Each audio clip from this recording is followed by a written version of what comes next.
राज्यात एक गाव असंही आहे की ज्यात सगळी झाडं आहेत, पण त्या गावात कडुनिंबाचं झाड काही केलं उगवत नाही. तुम्ही पाहताय वंडर ऑफ महाराष्ट्राचा भाग 18वा आणि आज आपण बोलतोय बीड मधल्या केस तालुक्यात असणाऱ्या तांबवा या गावाबद्दल. या गावची गंमत अशी आहे की या परिसरामध्ये, शिवारामध्ये किंवा कुठेही कडुनिंबाचं झाड उगवत नाही आणि जरी ते उगवलं तरी ते जास्त दिवस टिकत नाही.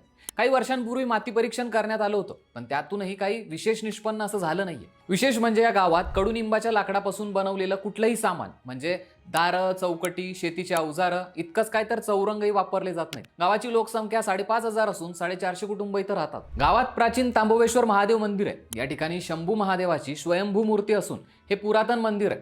या परिसरात जर कोणत्याही व्यक्तीला सर्पदंश झालाच तर तो व्यक्ती या ठिकाणी आणला जातो आणि त्याचा सर्पदंश उतरवला जातो. आणि विशेष म्हणजे सर्पदंश उतरवण्यासाठी कडुनिंबाच्या पाल्याचा वापर केला जातो अशी प्रथा आहे. पण हे काम मंदिरात होत असल्याने इथे कडुनिंबाचं झाड नाहीये अशी इथल्या गावकऱ्यांची मान्यता आहे. तर असं आहे हे चमत्कारिक तांबवा गाव.